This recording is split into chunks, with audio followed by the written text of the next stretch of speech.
Engineering changes in process control, from supplier to supplier. Like I said, there's 200 ECOs per month. Little DRT-210 body. They want to change the elevation of that pad. So that'll come in as an ECO, come in as a first article, painted red when it comes in by the supplier. That's mandated by purchasing or engineering. They'll go through, you see the part, it's okay. They'll first go in and do it with the ferro arm and inspect it. Then they'll go in and machine it.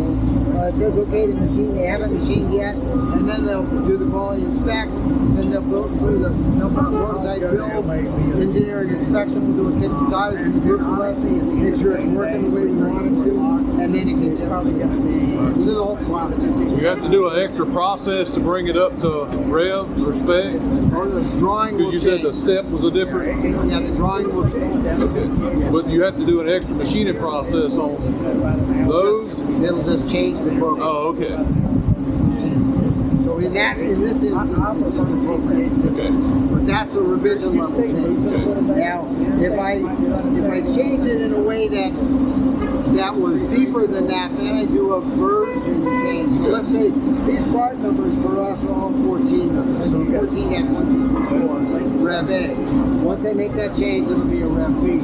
If in fact they made a major change where 1, 2, 3, 4 A wasn't going to be applicable, it would be a 1, 2, 3, 4 A. Okay. So put the version change down. That means I can't use the entire. We don't do version changes. But anything that's a casting with red, so we got some pad changes, all first articles, we manage it very, very closely. There's a high number of ECOs of engineering changes, so what, are those tracked by the skill of the machine, or is it all changing revs or drawings at the time? Always trained. Everything is changing. Everything. And that'll be in the bill of materials, the casting serial number. So I can go right back and say, you got a VF2, something's going on with the base casting, I can tell you exactly the casting. Good. Every single time. And then I track everything to serial number. So you can tell me you got a VF2 on the same. 200,000. Sure. Which one is it? And it's a 7-digit code. And I'll show you that in Building 3. So you can at least get some confidence that says, yeah, we really know what we're doing. We're tracking to the machine. Awesome. How do you guys signal the program change or something like changing that step height? So first, this will all be done back in R&D, and the engineer will be involved in that. Once they go through and do the entire beta test, then they'll go to the machine shop. Once they change the drawing, everything is digital here. I'll show you. We have everything's on iPads. So there's some paper that tracks through, but not all the way to the machine center. That would then say, if we put to the machinist, if he was going to machine this, he'd get an international no. If in fact it happened. So that's just part of the process. That would be manufacturing engineering that would go to the machining center and change the program. So is all your programming done at the R&D facility whenever they're testing it, or are they actually reprogramming it? They reprogram it in building 1 at the ME stations, and then it's exported to the station. Okay. Yeah. So we try to keep everything in what we call the vault. So I don't do any reprogramming. It's going to tweak it a little bit. You want someone to cowboy up? Wouldn't it be better if this had a cool curve on the corner? Yeah. I can do that. Yeah. You can do that someone else. So control is really the main thing. And if you do it for 35, 40 years, you know this, right? It's not because we're just smarter than you guys, it's because we stuff our code.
building too is just a lot of Makino, Hitachi Siki FMS centers. I think we saw them there. You're going to see more of the same. It's a little bit better view if we go in here. We'll see the DC1, DC2s, and then IMTS. All right, perfect.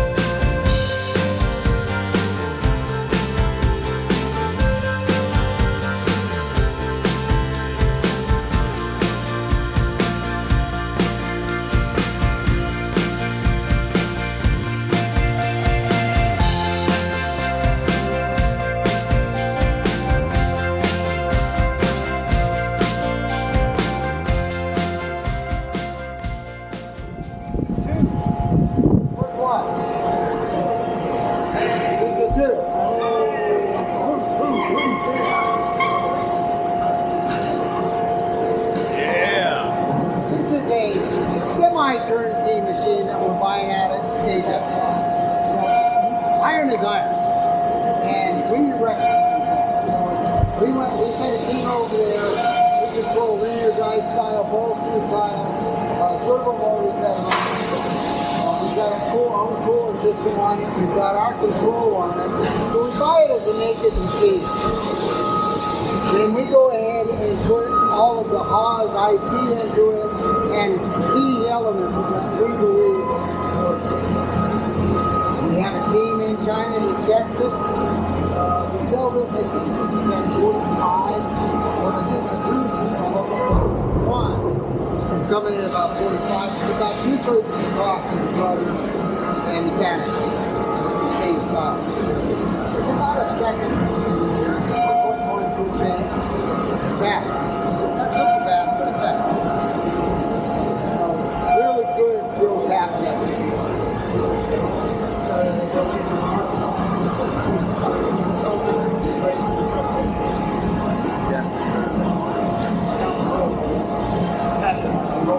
All right, let's continue down this way.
different paths.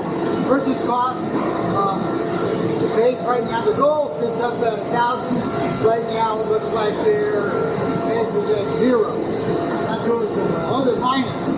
Yeah, they're kind of sucking weird. So it's only the 17th of the month. Hopefully that'll turn around. Purchase cost is super important to us because it has everything to do with my ability to discount or my ability to not have to raise prices. We're pretty thin margin company. We rarely make our money on volume, not on margin. But purchase cost is cost of goods sold, like I say, is not within $1 million.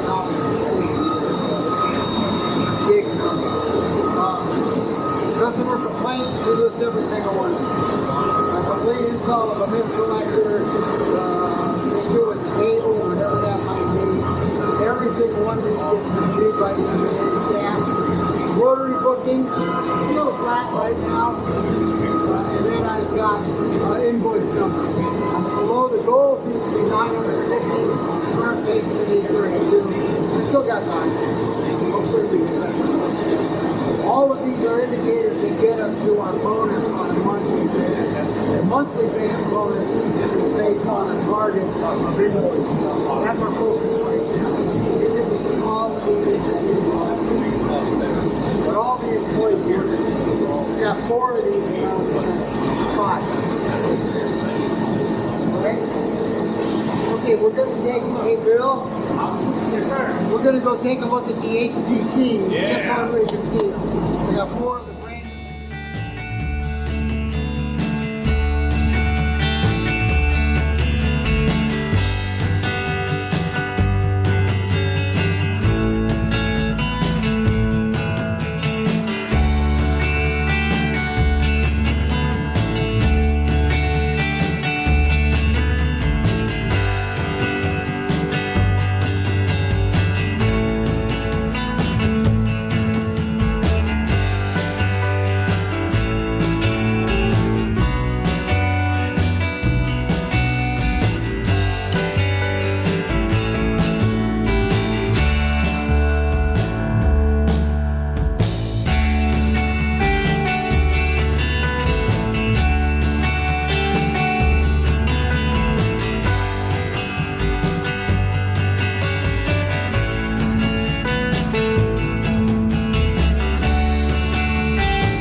any of our gantry level machines or our VRs, they're all HSKs. Those are 63As. Really nice. This is the 100. We're also loading one of these right now to Curtis Run. Very, very similar style part. Yeah. Curtis Run in Charlotte. Yeah, that's we're quoting one of them.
This option, but it's I don't know what price point this is at. Under 20. Okay, it's pretty good. That's not bad. It's expensive, but other people are like, you know, it may 30. be less than that. It costs more than that to find the right person to hire somebody to figure out how to do it. Touching off tools and run into the trunnion and have to send it out and have it rebuilt for $12,000. Well, we've had it happen. We've had it happen, right? Yes. We've had it happen. Yeah, the HTCs are HSKs. Get a little more. You still have to operate still manually and just offset things like that, but you're starting out in a better spot. Yeah. And you're reducing. You may have reduced. Well, you just put it in the spindle and go to the next tool. Well, then we've also reduced what, an hour to an hour and a half, hour of time to touch off and set it and make sure it's right. I would think especially on the machines that we don't have probes on, even with the ones with probes on. That's not bad. That's a pretty good deal. I think most everybody else is around about 24 or something like that. If it works backwards compatible, yeah. Number one, the HTS. Do you know if it's backwards compatible for whole fire machines? They'll at least spit out. Probes, when it gives you the prints off the sticker, the variable how would data you scan one. the sticker? I don't know if the scanner.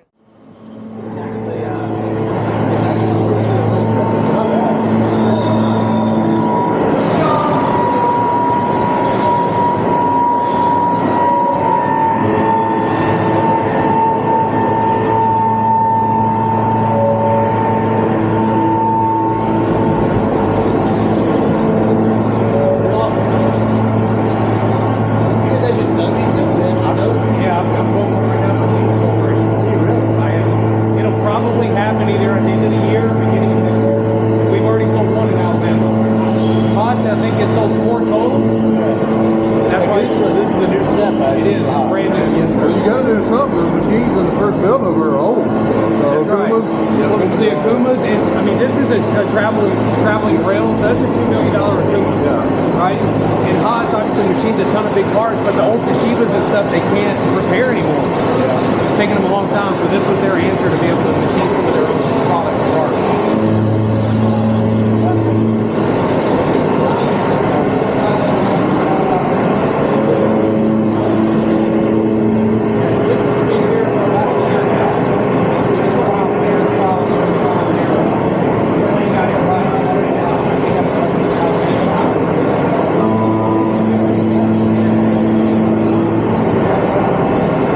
Y'all using Haas tooling in it?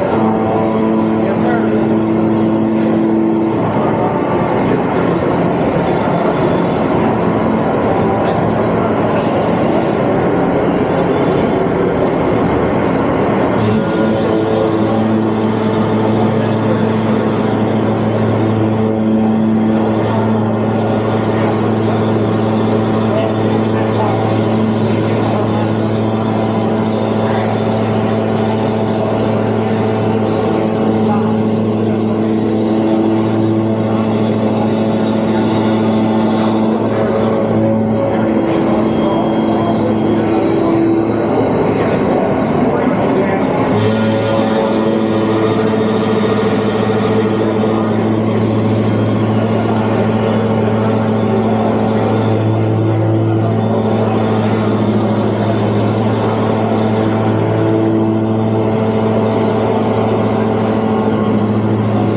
carbon fiber plate on the router stickers before, so that's cool. And maybe that's finalized and working. Yeah, I'm going to get this thing.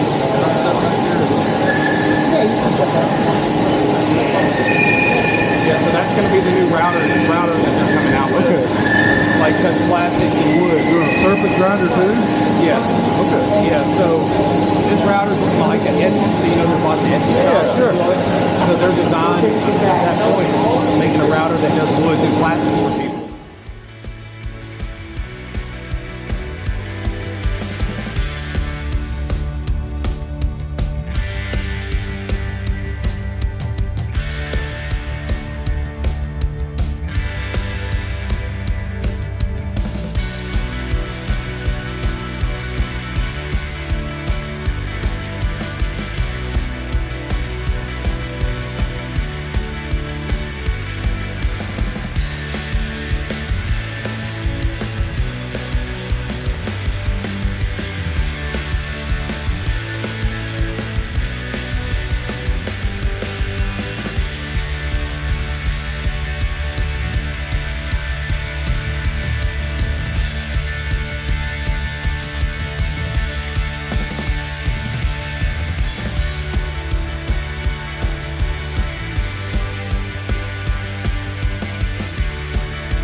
Hey, how you doing? He's the product specialist for the HTS. Okay. Tool setter. Any questions, anything that you have? And Sergio could also just go through a brief rundown and then spark the question. You just go through a rundown of it. Rundown, that'd be great. You have one right around the corner? Yeah. Great. Oh, All right. better. Cool. Thank you, Sergio.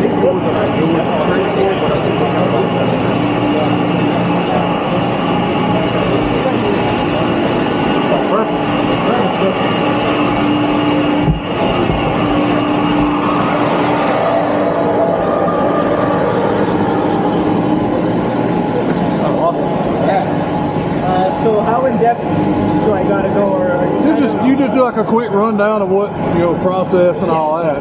yeah, so it's called HTS 400 Haas Tool Setter 400 for the 400 millimeter Z travel. Okay. So this one is it's a manual clamping, so you need to unlock these in order to move it in the X and Z directions. Okay. Just for your knowledge, in the future we're getting two more in the next coming months. We're getting HTS 600 and HTPS 600, which is those will feature pneumatic clamping. Okay. So basically, instead of having the manual locks here, it'll have a button to adjust the axes. Okay. And the top tier version is going to have pneumatic clamping and pneumatic tool. So it's going to pull it down, pneumatic tool, and spindle clamping. Okay. So fully pneumatic system, and those will be in 600 millimeter travel. They have replaceable tool sleeves. So this one comes standard with the 40 taper, but if you need a 30 taper, a 50 taper HSK, we have those available on the website. To calibrate, it's pretty simple. You just have to unlock these.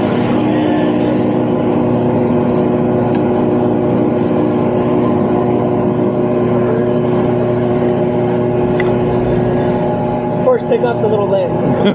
Yeah, good idea.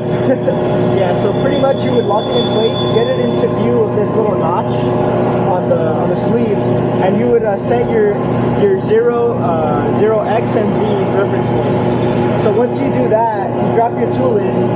We sell pro calibration kits. We had one over there a second ago. So pretty much if you want to calibrate it, you just use that probe in here, and you would adjust it to the top of that gauge length, so it's etched onto that tool holder. So if there's any deviation that you need to adjust, it's done here in the control. So pretty much I would put in my Z height. So the gauge that I used to calibrate this machine was 5 inches and 3/4. So I enter that, and now it gives me my deviation. So basically, if there was any error, it corrects itself, so that it's true to what it's measuring with whatever tool it is. Okay. So easy to calibrate. The post processor, so it's compatible with Coldfire, NGC, and a number of different machine post processors that are built in. So right here, so we have NGC at the top, Coldfire. So Coldfire, the way that one works is it has a diameter and radius. They're separate post processors. So it has the two for whatever you need. And again, as I mentioned, it has different processors for different machines, whether it be Fanuc, a Mazak, a Puma. So it has all those built in. So you just run an NC file in the control and it automatically populates everything? Is that how it works? So there's 3 ways to transfer the data from here to the control. So there's either through the network. So you would have to hook this up to the network. What is it? USB. So Yeah. I would insert my USB, save the data. So there's a function here to save all my tool Okay, presets. just transfer it like parameters, basically. Yeah. Okay. Yes, sir. Right. And then the third way is through the data matrix scanner. Okay. So this prints a QR code. I could Attach that to the tool. yeah. So attach it to the tool however you want, and we sell the scanner. So you scan this, and based on whatever the radius and Z heights are. So it does put the radius and the Z height also. Right. Okay. Yeah, so there's already a built-in template to the control where you just hit tool, offset, or a data matrix scanner or whatever it Okay. is, scan this, and then you could automatically have that set. All you got to do is put your tool in the right pocket and Okay. good to go. So is it identified by tool number also? Yeah, so Okay. tool number, and then whatever you measure. All right. And you could be more descriptive, so you could name whatever tool it is. Okay. You just Whatever you just job put or- that information in as Yeah. you put it in as the description of the tool, Okay. and then it pops out. Yeah, if you need just a quick measurement, you just use that little function, but you can save all your tool data in the. So I have, they just use it for reference for the 50 taper, so it's set for a 50 taper. But you can save all your tools here, so if you need to adjust anything, you just select the tool and remeasure it, and then it'll save it in this database. So I believe this one could save up to, don't quote me if I'm wrong, but 10,000 tools. And you could save 50 Less than we have. different machine organs. Yeah, what do we have? Yeah, so up to 50 machines. And the 2 new versions that are coming in are going to have up to 200 machine organs, and I think 10,000 tools can be saved. Okay. But yeah, this one, all they use it here, basically how they use it is they bring the tool, just set the Z height and the diameter, print out the little label, and take it to the control. So it's as simple as that, really. It does save them a lot of time. You know, over the days, out, months, year, there's a lot of time that's saved when you have a preset. Have you guys run a study on that? Do you know what it is, or? We haven't really ran a study, Okay. but that's the idea, So right? that's the idea. Sure. Yeah.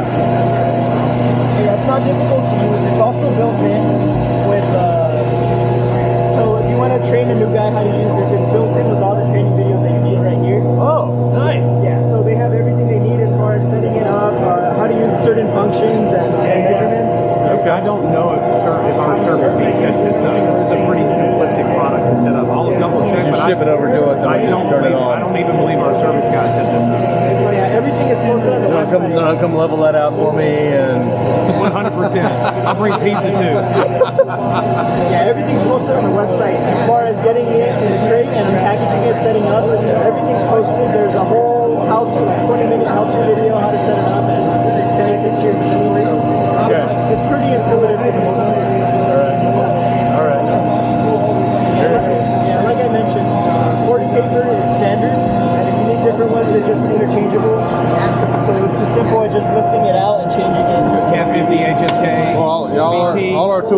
40, so that'd be perfect. So. Yeah, 30, 40, 50, and HSK. Yep, that's right.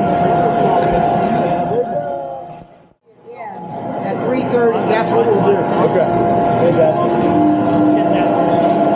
Service coming off of this. You can touch anything. All right. Oh yeah, anything you want.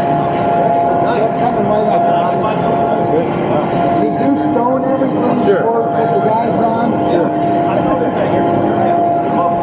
Like the step.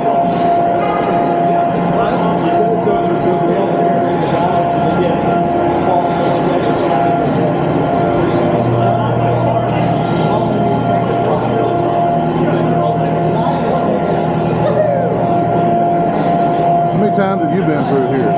10? Still see something different every time, don't you? Yeah, every time I come, there's new castings I've never seen because there's new products coming out. Or I walk through and there's a new robot cell that they didn't have the last time I was here. There's always something new. And stuff moves all the time. Yeah. Like they rearrange and move stuff as needed.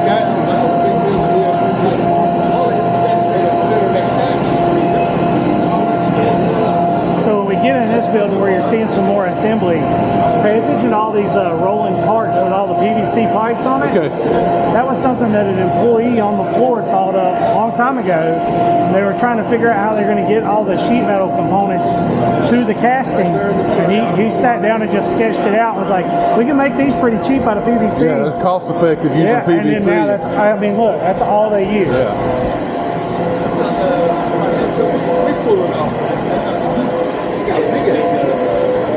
That really is how you get new jobs around here. So like Orville and some of those guys that you've seen on the YouTube videos, Orville was just one of the service techs in the building. Okay. And at home, as a hobby, when YouTube was still new, he started going home and just making some videos talking about stuff he had worked on. Just for himself, you know, maybe somebody will watch it one day, maybe not. Yeah. And Gene found out about it. I was like, so he likes doing that? And they're like, yeah. He's like, we're going to do a lot of that. Okay. Make him in charge of it. Yeah, that's pretty That was cool, it. man. I was like, yeah, become his job, you know. And now we have, I mean, as far as machine tool manufacturers go, nobody comes close to having the social media Yeah, the YouTube amount type of presence that we do. Okay, let's go this way, guys. We'll work our way back around this way.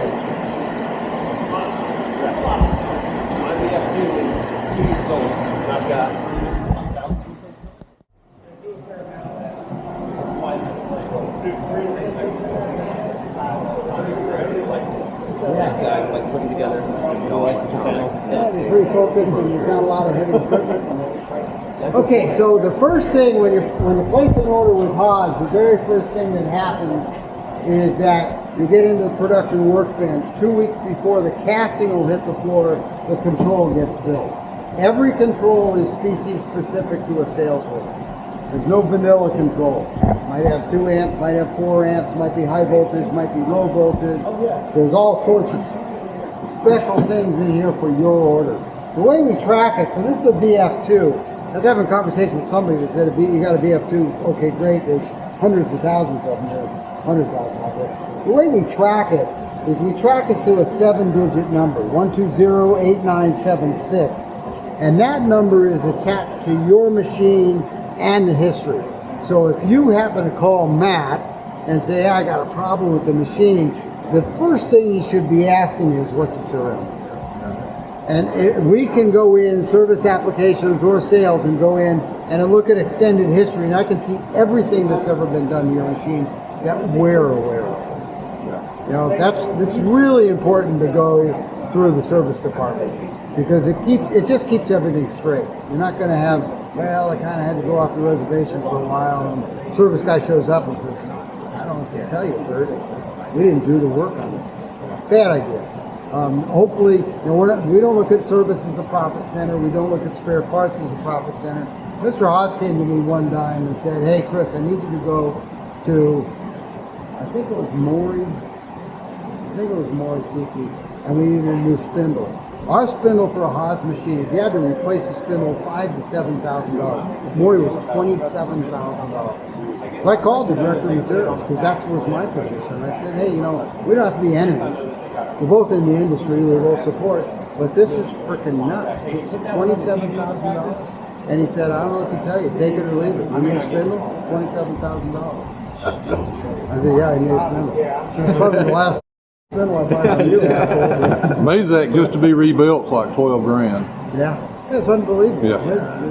So we don't work that way at all. You know, we don't look at that as gouging you is a good idea. Anyway, so that's how the control works. 2 weeks before, then it gets rolled out to the floor when we have at the squaring level on the casting. So let's go look at that. How more hours? We have a little column. Casting. What I'm going to teach you right here is exactly the way we do bases, we do saddles, and we do columns. Those are kits. The inventory kits that we talked about that come in. They'll stick the first guide on, cinch it down, and they'll measure from guide to datum, which is the far edge. Then they'll stick the next guide on, and they'll go guide to guide. The TIR specification is plus or minus 4/10. The reality, and I'll show you this with assemblers, is they're plus or minus 1 to 2/10 all day long. And they'll come right off the machine. So that'll get you guide to guide. Then they'll stick the screw on, and that's 4/10 TIR. That's usually plus or minus 2, 1 or 2. So they're pretty much dead nuts coming off of the machine. And that's a column, a base, a saddle. So this is where we do. They'll pick this up, crane it up, pick on a forklift, they'll move it over, and we'll tie it into that large vertical that's off over there.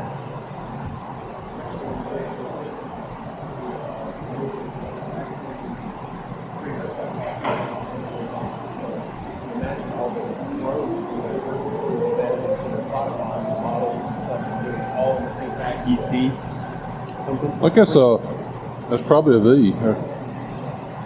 Oh, that's the cost. Yeah, VF. That's Yeah. C. Yeah.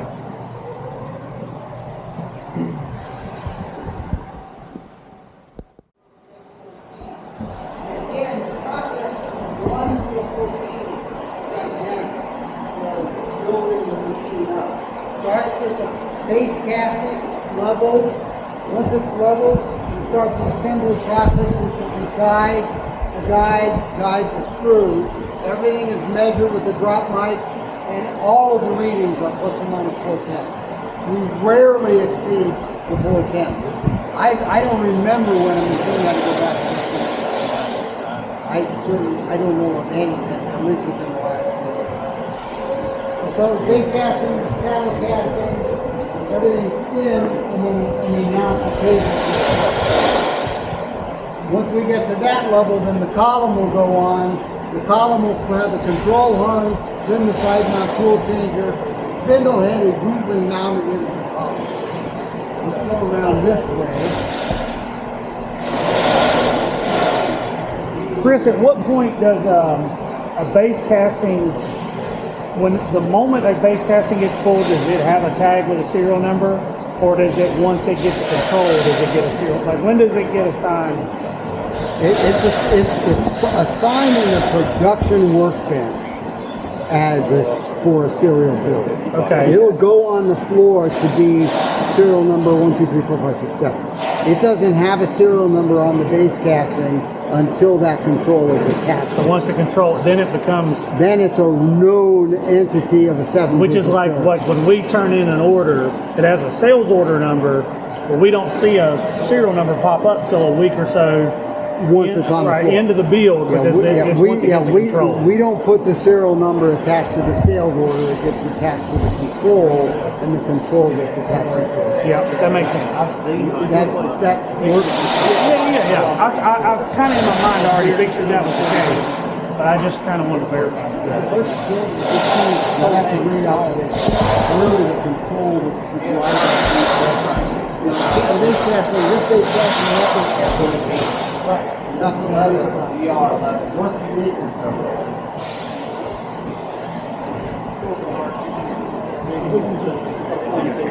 All right, let's work to the enclosure side.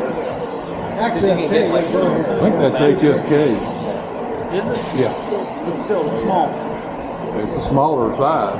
I'm not used They to did that probably just to cram all the tools in it. So. But HSK is stronger than 40 paper too. So. All right, I'll tell you, let's do this. Let's go through the UMC line, and then we'll come back to the large verticals on the way back before we go to the floor.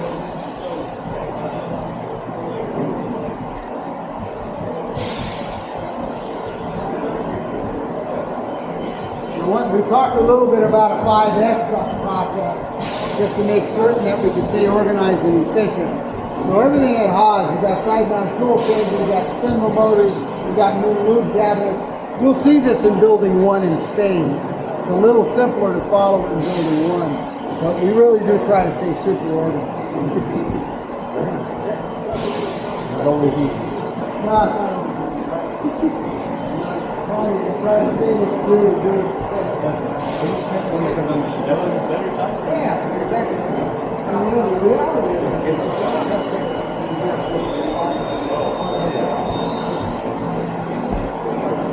So these are all, prior to here, these are all kitted pieces basically? those are all parts for the UMC. UMC, yeah. Base castings start over there, and then they get broke up.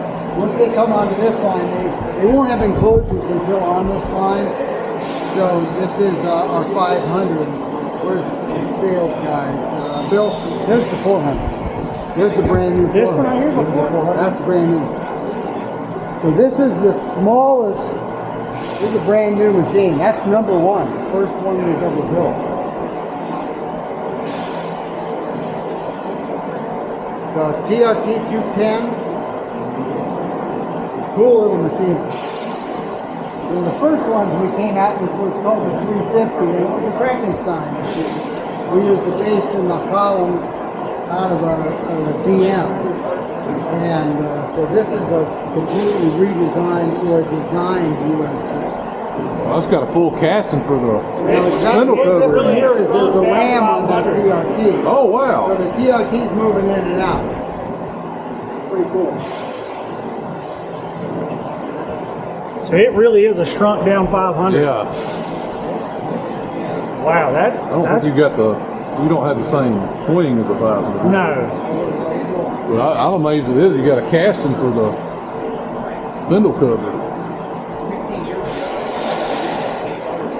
That looks like a new casting to me. I don't recognize that from a 500 or anything else. That's a new casting. That's a new casting. That's a new casting. That's a new casting. So the head moves in and out instead of your tape. Right. Which makes that more. That makes that more rigid. Yeah. 0, 0, 0, 0, 0, 0. This is prototype. It's prototype. Is that right? That's what we're accidentally done that a couple of times now. That's interesting. Yeah. Yeah, I don't know if you was the first It's a fixed table and movable head, basically.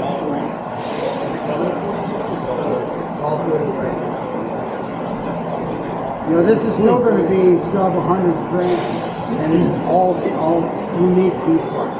That's when we first came up with the 350 to be able to be in that price point. We sort of had to use existing parts, and nobody was happy with the performance of the machine. They said, you know what? Let's make a mini version of the 500. You know what RPM this one's going to be? Guessing 8,000. Guessing. Okay, is a base model? I haven't seen it. Okay. Yeah, it's pretty cool. They actually sell The TRT210 by itself. Yeah, by itself. Yeah. All right. Let's keep rolling so we can get through everything. Cool.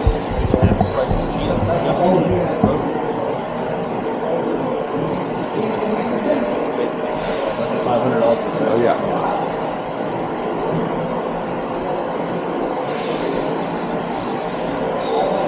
Here's a 1,000. Up here? Yeah.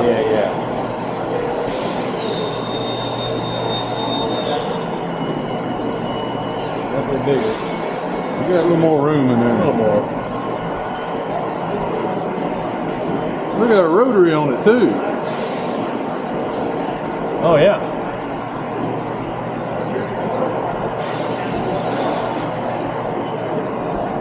Is that need a rotary? I guess you could. Oh, you need a rotary. I don't know why you need a rotary on there. You just turn the.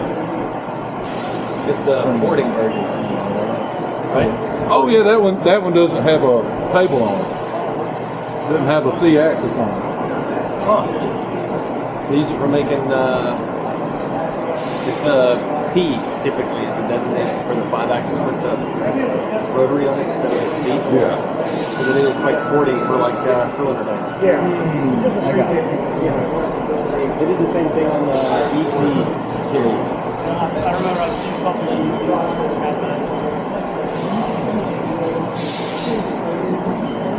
That's got some room in it. no rotary. Yeah, it does have pretty good room in it. They're not taking, you know, they used to always have like a giant table. They're not doing that. Camera in there and everything. Yeah.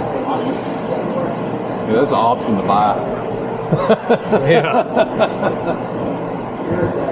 Can I open this? It's not running. Oh, that's the new camera. Yeah, pull it over the middle of the road. The new camera feed on 5 feet. Yeah, so this is a new option with the camera feed and the display panel up top.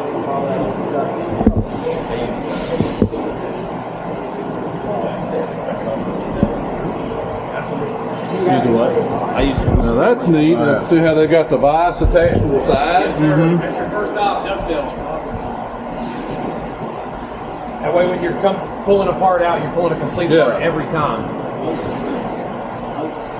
And I'm pretty certain, I mean, 500, 750, and 1,000, you've got the option for the vise on the side. Yeah, but the 500 is Limited. too tight for a 6-inch vise. Okay, so you have to use like a 4 or something? Yeah. Yep. Just pay $63 spend on it too. Yeah. That's a pricey option. Yeah, this is the newer option with the camera, which is somewhere next. It is, but it's cheaper than a competitor.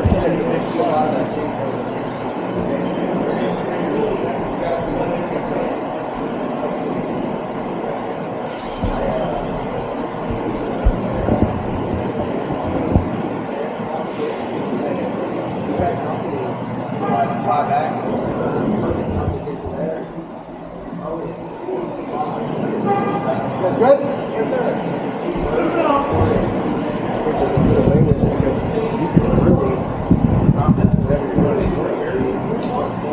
Hey, Catherine. How are you? Hey, Chris, what you got on?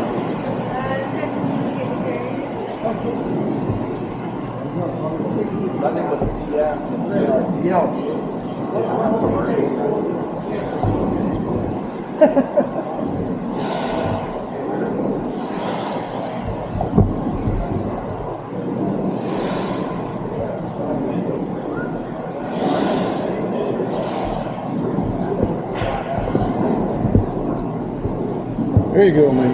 That's got big room. Put a cover on that. Yeah. That's a big one. Yeah, you just get a whole cover and then you got a space and table space and everything. I'm sure it costs too much to fix it. No doubt about that.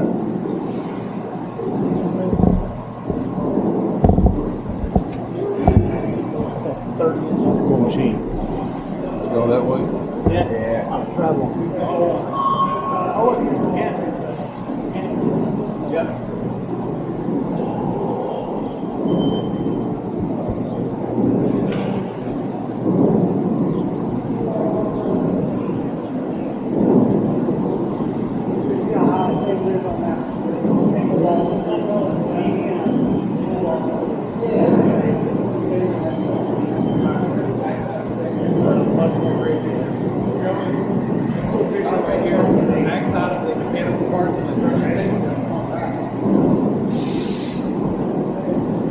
See the inner workings? Belt driven.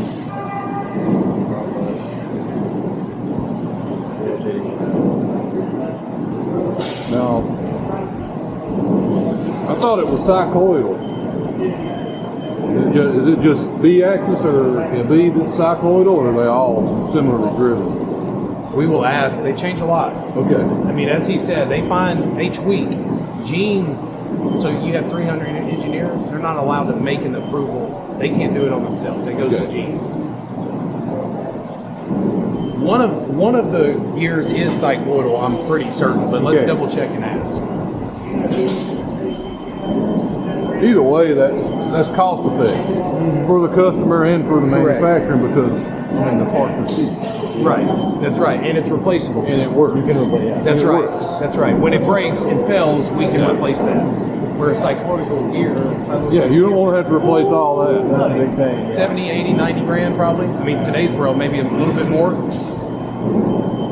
Yeah, this may be the VS.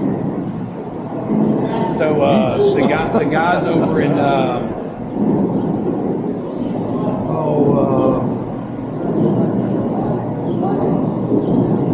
big machine shop.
No, we put some, we do In-N-Out Burger, we do a DJ's, places bring us on today, we do some Italian too sometimes. Once a month, Gene Haas buys all the employees out, regardless of where the business is. Okay, so inventory, right?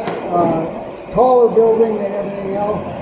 All the narrow aisles, that's a narrow aisle lift right there. So there's an RFI cable in the floor, another one in front of us. The operator will plug in the location that he needs to go to. He doesn't drive, the lift does everything. He is on board so he can either put away parts or take parts out. But the lift and the computer does all the work. We're really cranking from about 3 in the afternoon till midnight. All of this, the floor is usually full of parts, so he's been putting some away already. This should be completely clean in the morning. To the right side, and what we're looking at right in front of us is service inventory. So there's a group of us that get reports every day. And there's three. Right? I'm still able to buy them out.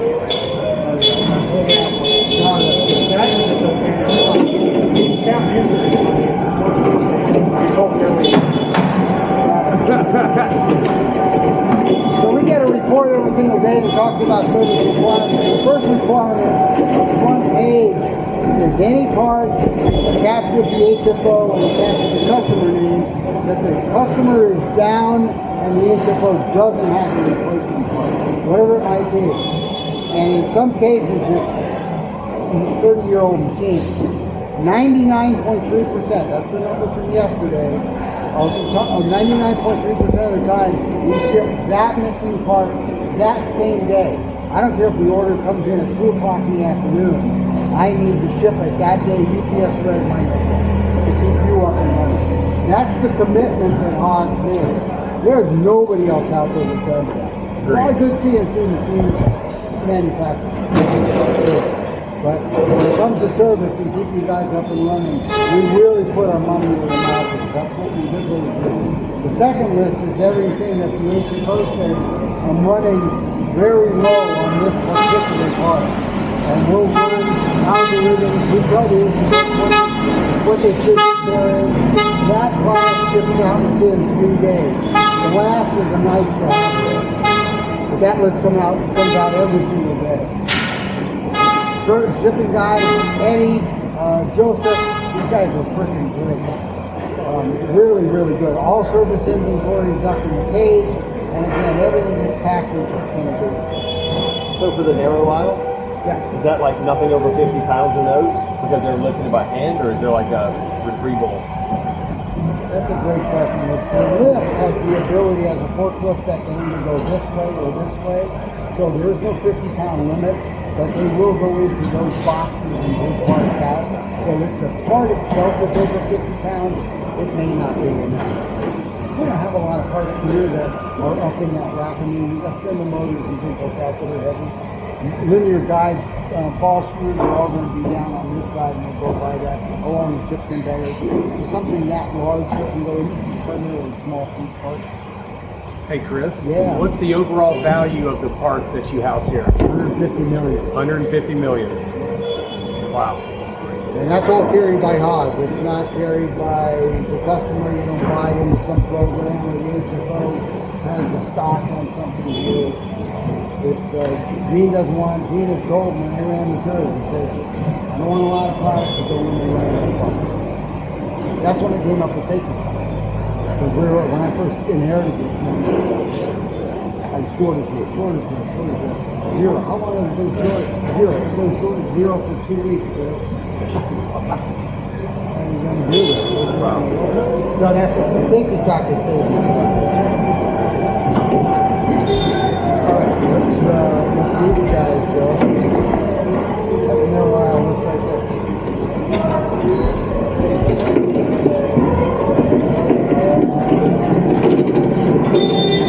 If you can drive in LA, you can drive in Florida.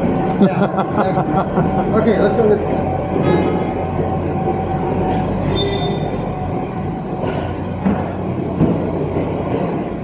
Another 4 points.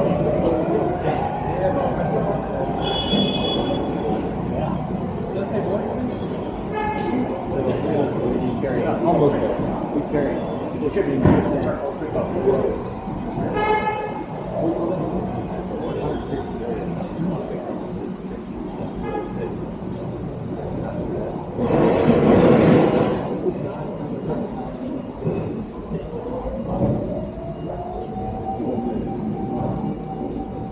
So some of the 50-pound limit stuff. So here we've got holsters and linear guides. They come in crates. We store them right here. All operate like forklifts, not on narrow aisle. The maintenance department, we talked a little bit about maintenance. They're back in the back corner back there. And the question was asked to me is, we're used to seeing a lot of maintenance guys in organizations. So Mike Williams happened to come over to us when we were at the HTCs, and I asked him the question, what was your number? We have 3 maintenance guys, service maintenance, in the building. Which way you going, brother? I think you just go right. Yep.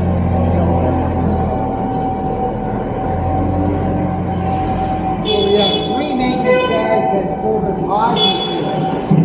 And remember, there's hundreds of them here. And we have 7 service guys that repair others. A total of 10 maintenance guys that service all the equipment in the 4 buildings as well as a small group. We do run lean and mean, and the reason we run lean is so that we don't get which we then have to roll into price. So it's just another good thing to think about. I mean, the business really tries to keep itself as nimble and lean as possible so that we don't have to start taking a $49,000 and making a $69,000 to pay for all these guys. Upstairs, we've got the corner pocket over there, John Tagliaferri, he runs all of inventory. He and I were the ones that put together the supermarket, take all the inventory off the floor. And Jeff Conlon sits here, he runs all of sales ops, he runs all of Camarillo tooling, and he runs all of the logistics. So any shipping in or out of the company. Jeff's been with the company a long time, really. You explain to what Camarillo tooling means? Yeah, so we did talk a little bit about the video studio that we've got 12 miles south. That 12 miles south is a 50,000 square foot warehouse that Gene owns, and that's where we store all of the Haas tooling. So if you buy anything off of e-com, whether it's tooling, floor mats, t-shirts, whatever it is, it all comes out of that location. Everything's shipped there. Sample request shipped here. We review it. Sergio, the guy that showed us for his meeting, the guys that showed us for the HST, ATS. ATS. But all those guys do the sample reviews, and then all product ships directly to them. So we really have separated, and it's a good thing, separated the tooling product line from here.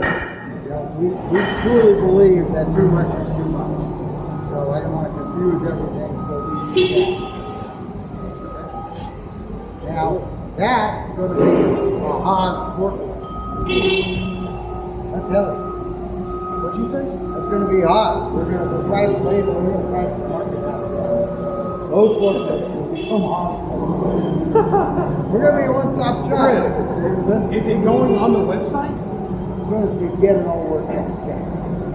Hey, guys, I can't wait. I'll tell you what, we've actually parked the Toyota. No, they're inexpensive. It's I mean, that's how it's going to be. We're not trying to gouge anybody. And cards? That's freaking lift right But, Chris, I know you said Yeah, it so would be that's- difficult that's to my talk question. to sometimes, but from one guy who likes racing and go-karts to the next guy, if he doesn't paint that son of a gun to look like an F1 car, he's wrong. Isn't that something? Right? You want to sell them, it needs to look like a Isn't that on an something? F1 Yeah. car. Well, they got the H right. The ELI's got to go. But yeah. Yeah, I met. They brought me into the meeting just because of my background in contracts, and the lady said, "Well, we're really concerned about you underselling us." And I said, "Well, I don't think that. Very good."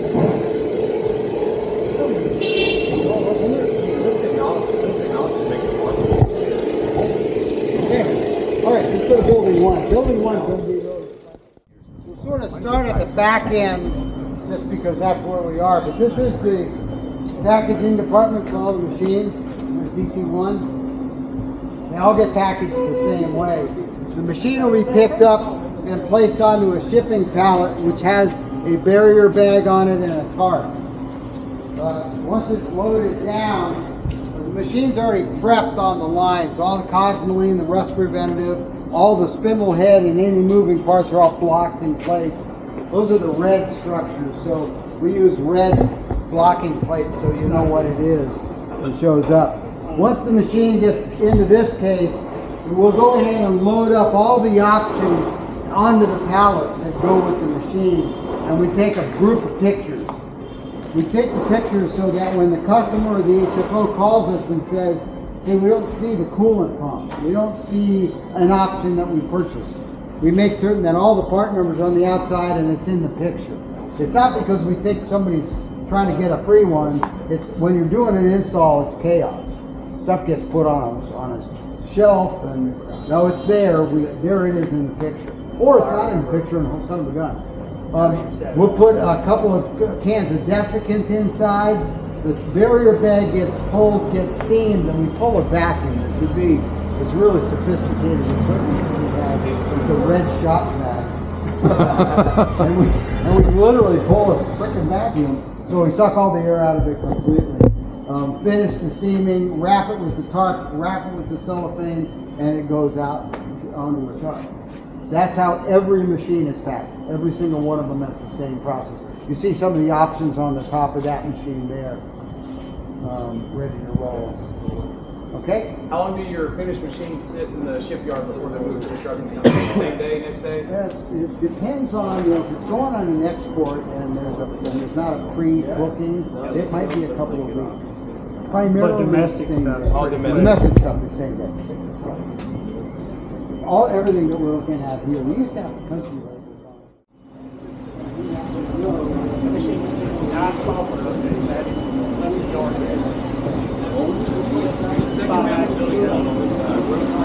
So we saw the GM2s over there where they were building the HPC and the DS. GM2 5X was that machine going to the HPC, the building head, the 2X building head. And here's the machine, the VP5, this is not out of that. What is that? So, if you remember that we briefly made a VP7 like a year ago. So here's what we did.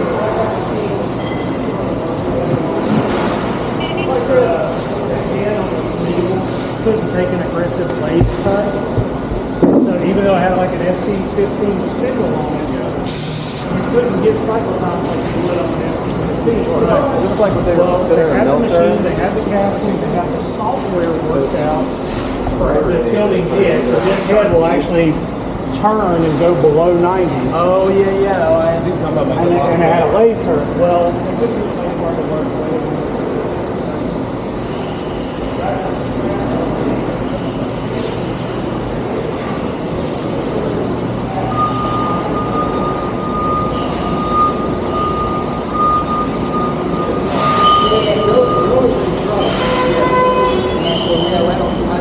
I talked to Joe on it.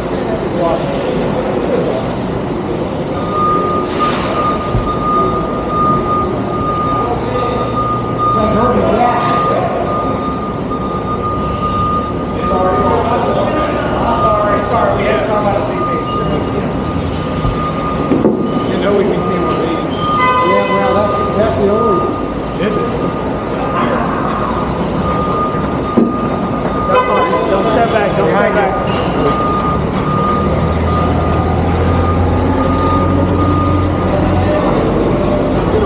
All right, we're going to make it a little small line. We'll probably go have lunch and then we can come back out. It's more for this movement, because it's made for long parts, so you're not really working the whole thing. All right, small line and then we'll go have lunch and we'll come back out. And that's the first time we had a five, something like that. The goal would be to put some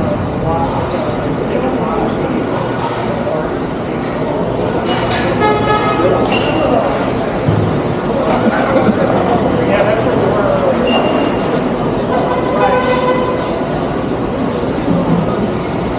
yeah, it's completely different, isn't it? They've already put them together that quick. Huh? Fucking wild. Yeah, 49, 50 right at 50.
3, umbrella, and 5 knot 2 changes. Umbrellas are going to building 3, 5 knots will go to building 1. So let's walk down this way and go through this.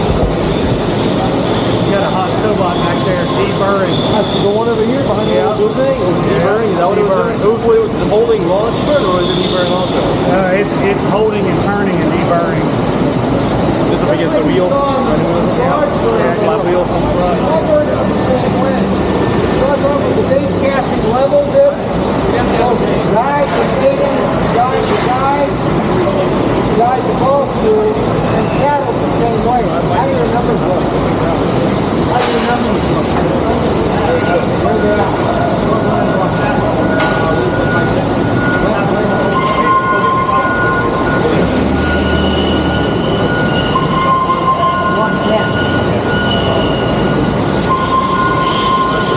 So we are, everything, all of this production is done on an iPad. So there's no paperwork at all. Let me show us. Bring it back to the work order.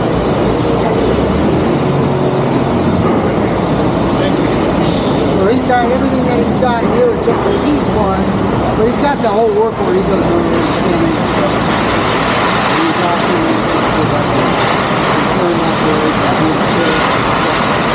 So this is just the materials that he's working with right now on this operation. He'll go ahead and he has to input the actual dimensions that he finds. If he puts in the wrong numbers, we'll catch it down and he fires. Zero tolerance. Zero tolerance. These numbers aren't in, he raises his hand.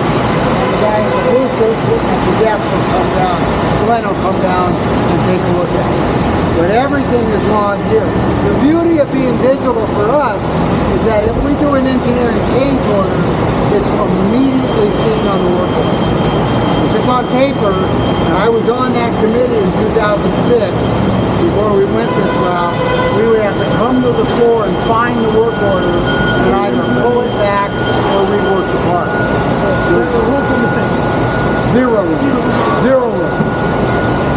And complete traceability. The ISO auditor that does us says it's the best manufacturing process control sheet they've ever seen. Is the way that Haas is. It's SAP driven. We've got tons of it. Thanks, buddy. There's your iPad. Thank you. Alright, so once we get done with that, we'll come over to the top. You see, Glenn is out on the floor right now. He's working on it.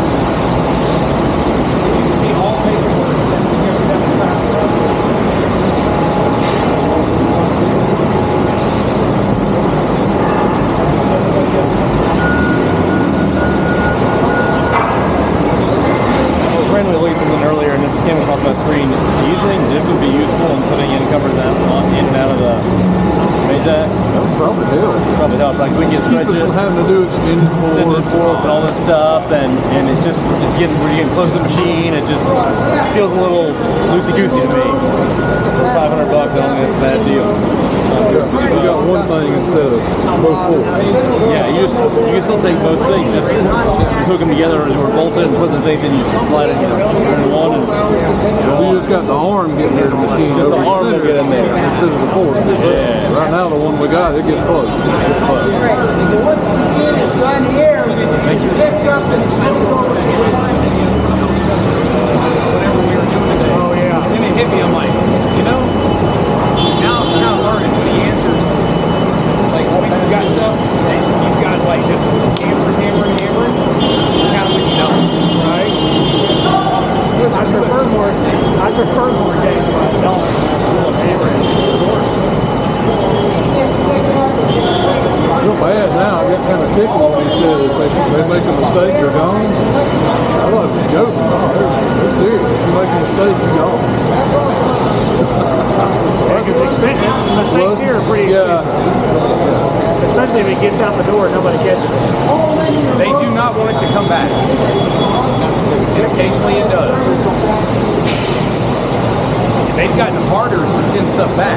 Oh yeah. So that's what he's talking about too, like as far as the linear guide and stuff, if you put those on wrong, it'll eat it up in a week. Yes, that's right. They don't survive. And that's not a cheap thing to report. No. People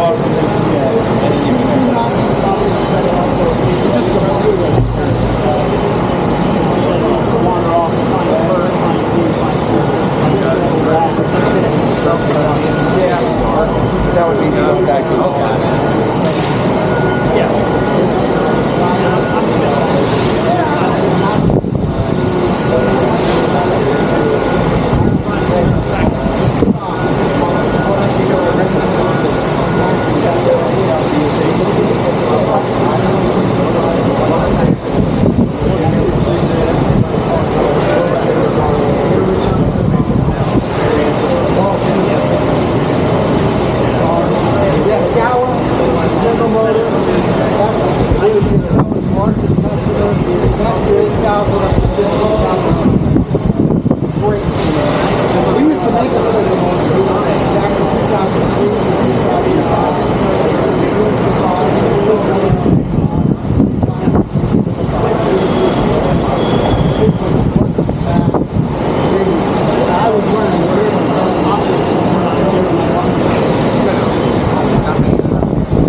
We do. Actually, we do. Well, we do. I'm not certified. I'm not certified in section 2. There are certification bodies that will certify you in section 2. We didn't do all that.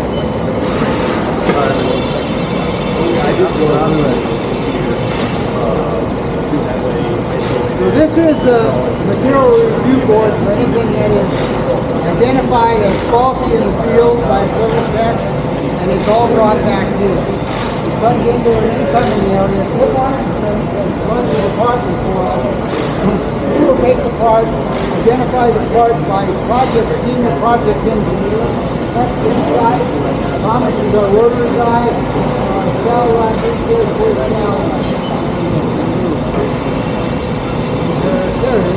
So this is our vertical guy, this is our UMC guy.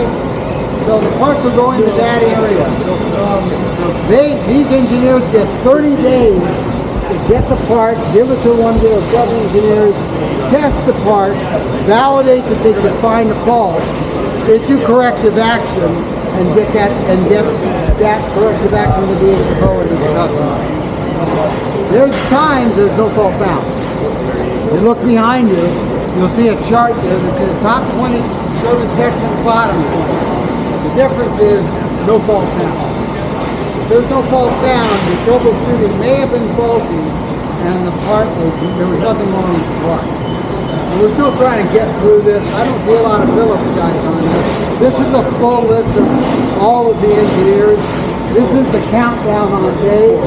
If he gets to 0 days and the engineer hasn't had a chance to do his work, he should go get the part. We say, you know what, we don't know what the issue is, we couldn't get to it. So this is stuff that made it out the door. This made it out with the machine, then had a problem, and then came Okay. home. Well, it's a small area compared to everything else. Yeah, you got 250,000 machines out there. This is where I was talking about that 17% of infant mortality. We're down a little bit above 1%. Okay. We're gonna get a lot of parts back. You know, and the service guys, I mean, when it comes back in, that sustainable corrective action, maybe the service guy, the DIY, and the service publication wasn't good enough. The service guy couldn't understand what he's supposed to do. And so we take ownership 100%. So Bill Tanger is going to have lunch with us, owns this process. Tim works for Bill. This is, again, I think this separates us from everybody else. This, you know, you may have a problem, but we don't want you to have that problem ever again, and we don't want anybody else to have that problem. So we take it seriously. Quality of components and quality of service is number one. All right? Okay, we're going to walk around the corner. We'll take a look at sub-assembly real quick, and then go have some lunch.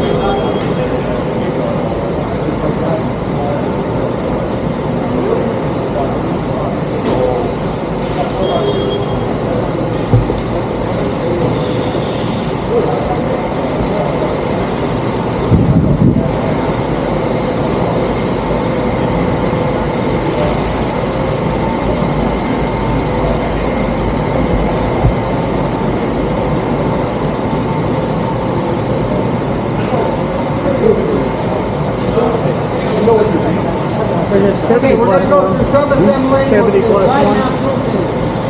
This gentleman here and the gentleman next to him, I think these guys have a combined 70 years of Haas.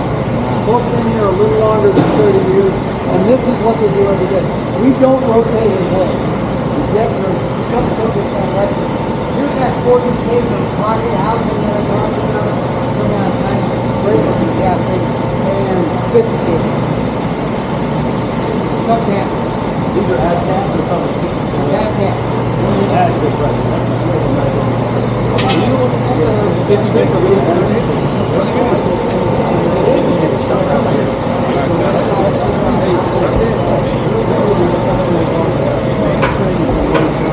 That's pretty awesome. Yeah, it is.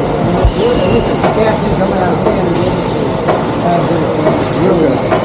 Really good.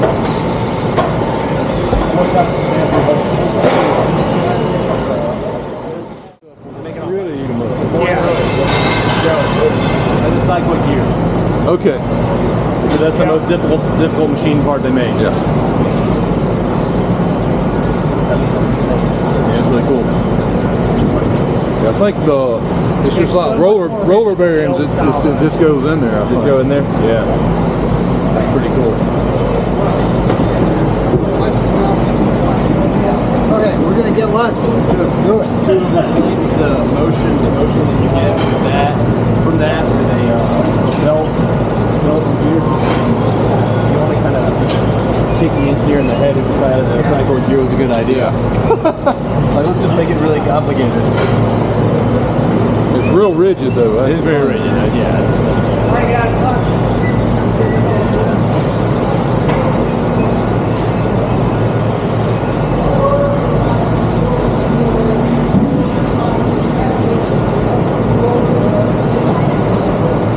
Is that for tool changers or is that for rotors? Inside rotary. Okay. Cycloidal gear for rotary. They run cycloidal gears and UMCs. Yep. So belt driven. One axis or both? Trunnions, yeah. Both. Okay. We saw belt Yeah, it's all belt on that 1250.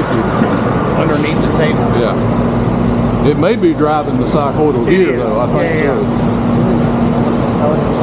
Yeah, and all of these you'll see there's a motor and belt drive with cycloidal Yeah. gear. And what that does is it protects, it becomes a circuit breaker in the system. Yeah. Yeah. Once.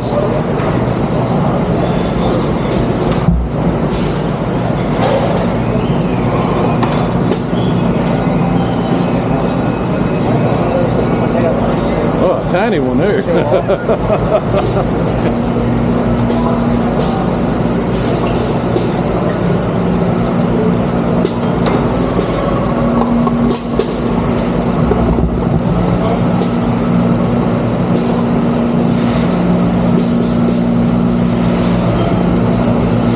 is probably where our rotary came when we had it rebuilt. Yeah. That's rotary, baby. Yeah, We rebuilding or they? we had one sent out here and rebuilt last year. It's right next door. Okay. It's on the next one. Team and his partner bought a 45Y in February. Hey, that's sexy, much improved over the last time we were talking about him, wasn't it? That's sexy. I'm not mad at that thing at all. Wow. I like their sourcing team. Pretty cool.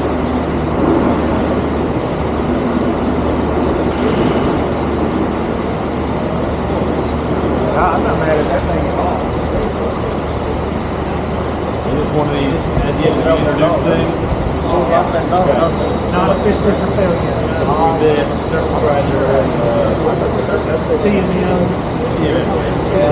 who's going to make the benefit of that? Who's making the, They told us the last time I was here, but I haven't and forgotten. is it going to run like Renaissance Pros and stuff, or is it going to run something else? It is going to run. That's what I'm used to seeing. Shoot. I don't think it's Renshaw. I think it's.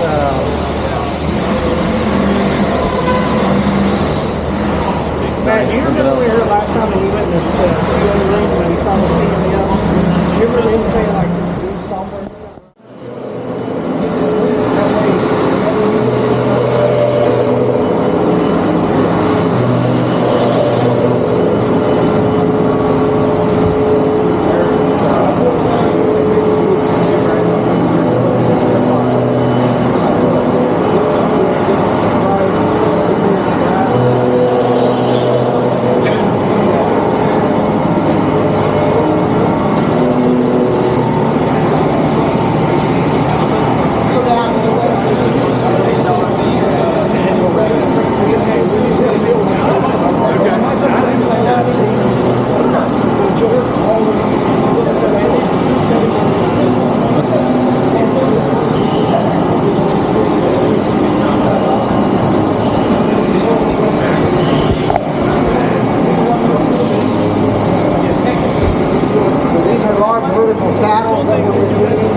What's the rapid speed on this?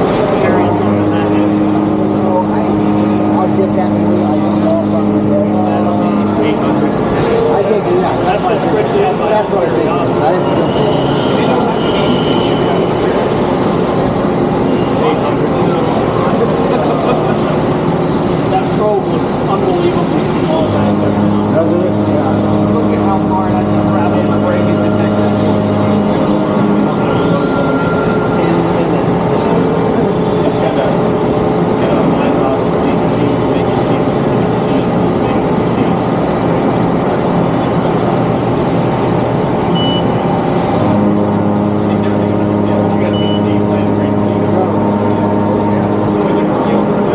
Do y'all have tap breakages and stuff like that? No, not that often, to tell you the truth. When your feeds and speeds are as dialed in as they have to be. Well, you got about quality tooling We too. know what we're running here, so it's and it's really high volume, low mix. Now, do y'all, when you do have one, how do you resolve that? When we got a tap break it, Yeah. the machine will shut down. The machine shuts off. But what about, do you salvage the part though, right? There's Oh yeah. Oh yeah. EDM or? They Machine kind it out? of. I think they commonly machine them out. Okay. All right, make it over to building 2.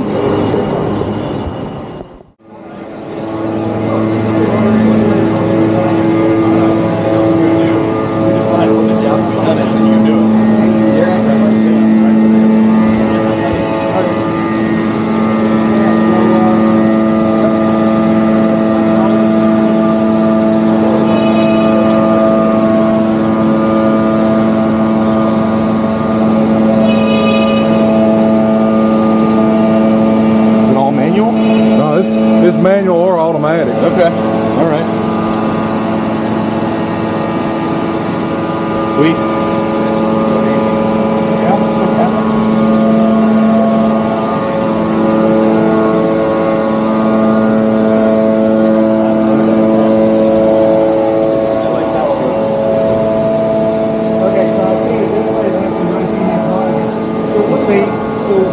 This HMI is for the interface just for the cobot? That's correct.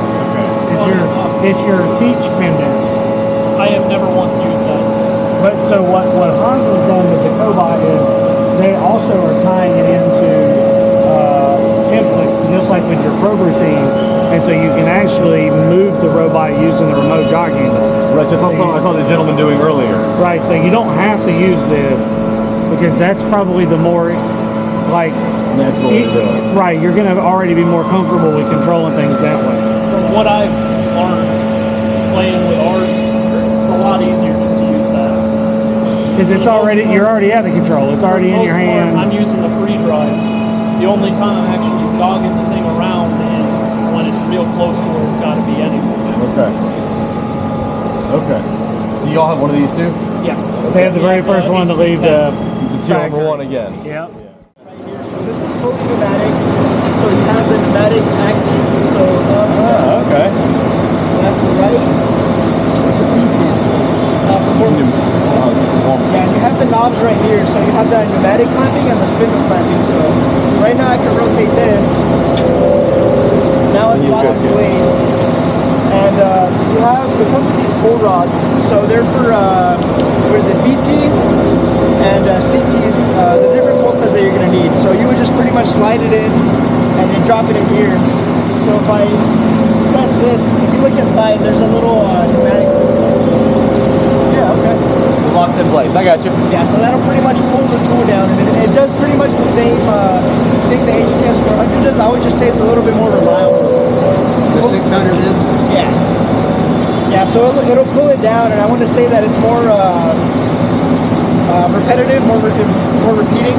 Okay. Okay. Third year unit overall. So yeah, it comes standard with 50 taper, and same thing as the 400. They're interchangeable sleeves that you can introduce, and you get everything here. So it's a single unit. Pneumatics are down here. So that's covered off. You get the monitor, you get the wireless keyboard, the mouse, the printer, the pull rods. So everything you see here is included. Okay. Is this one also coming to 400 for the pneumatic or no? 400. The other one's a 400 is the smaller size, right? Yeah. This one's 600, so the travel is larger. The travel's larger. Yeah. Is that why it's pneumatic? Yeah. Just to make it simpler to move it around? Yeah, it's more, it's better for repeating the same values. Okay. Because the other one, different users are going to tighten it at different, amounts, whereas this one's going to be the same every single time. Yeah. And there's preset. So my question was: is the shorter one, the one with lesser travel, the 400, also going to come with the pneumatic version, or Yeah, the middle version. The middle version, which is the HTS 600. HTS 600. Yeah. Not the 400. The 400 is not going to be that. 400 will be the same as it is, just fully manual. HTS just has this axis clamping, and this version has all three. Fully pneumatic system. Okay. Okay. So what will the HTS 600 have? You still have the pneumatic. What does the P do? What does that add? It's just It's like performance. what's the difference between one? Usually there'll be three different models, right? There's the HTS 400, which is the manual knobs. Yeah. There's an HTS 600 that'll have this pneumatic here, but missing something else. And more travel. So it'll have the same travel as this one. Yes. But it's just going to be tabletop. I see. Yeah. So it's pretty much just going to be from here up. Got it. That's the 600. The Whereas 600 does not have pneumatic. No, 600 it does will. just the axis. Just the axis. And the HPTS is this entire thing. Oh, it doesn't have the pull stud and all that. It doesn't have the full. Yeah, that's right. Okay. It doesn't have the pneumatic to hold the holder, the secure Which holder. really, and all that stuff. really, that's only. Are y'all running glass scales on all these big 50 taper horizontals? Not all. but you are on a lot. The only difference I can see is you're going to be accurate to a tenth on the tool length by pulling the tool into the taper like what you are. So. Okay, I got it. You're basically recreating the taper lock in the machine so that you're accurate as possible as can be. So. I don't know if I mentioned earlier, but they have the fine adjustment knob, so you would pretty much lock it in place to the tool. Yeah. And you have your fine adjustment for your Z and X. Oh, okay, cool. So pretty much once you're close to a few microns, there's an arrow that should be within the yellow and green. Once it's in the green, it's accurate to plus or minus 2-3 microns, if I remember correctly. Okay. All right. Cool. Yes, it's pretty much same software. When you go through it, do you rotate, find your high spot, then? Yeah. So there's auto functions. So if I were to do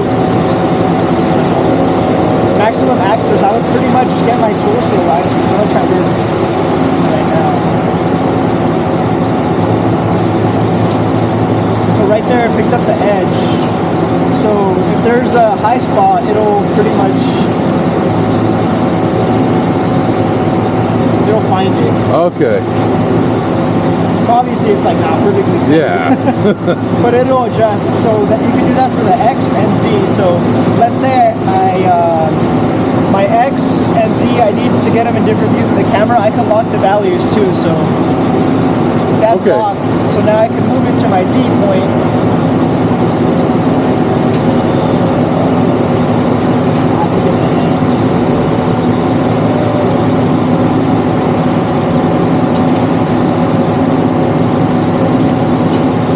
If it was an end mill, it would snap into that Z point. You can also so that's what I was talking about. So once you get it close enough, you just use the knobs to try to get it into the green zone as best you can. And then once you're ready to go, you can lock it in place and then enter your information and print out the reading. Okay. Nice. Or save the data, whatever it is. Cool. Yeah. That's awesome. Thank you very much. Thank you. Thank you again. Answer your question. Yes, sir. Sure did. Yeah, good. Yeah. All right. Chris, thank you. We appreciate your time. Yep. Awesome. Great day. You're the Really good requested tour guide next time, I can assure you. Yeah, that's right. I will be here for you, Jameson, for sure, buddy. Thanks, buddy. Good to see you again. Tell Grandpa I said hello. Thank you. Really nice talking. Nice talking to with you. All right. Jameson, thanks, buddy. Thanks so much. All right. Chris, we'll see you next time. I'm going back and My son told me to tell you hello. Whoa. I talked to him this morning.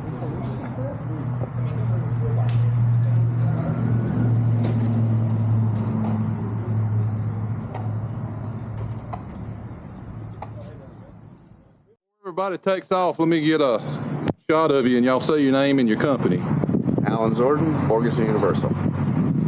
Zach Zorden, Ferguson Universal. Lauren Falcon, Wilpros, American Force. Tony? Tony Santana from the Wheel Pros. Jeremy Upchurch, Performance. So it's the third Will big George, Friday Phoenix Precision. at the same time IMTS is going on. John Kelly, American Ceramic Technology. Kurt West, American MBX Energy. All right, all the Haas guys. Bill Cranford, Phillips Corporation. Yeah, we're out. I'll get you. Matthew Bates, Phillips Corporation. It's nice to meet you. All right, John. I need to get down there and check out the Wheel Pros facility. You don't know me. Jameson Pack, Phillips Corporation.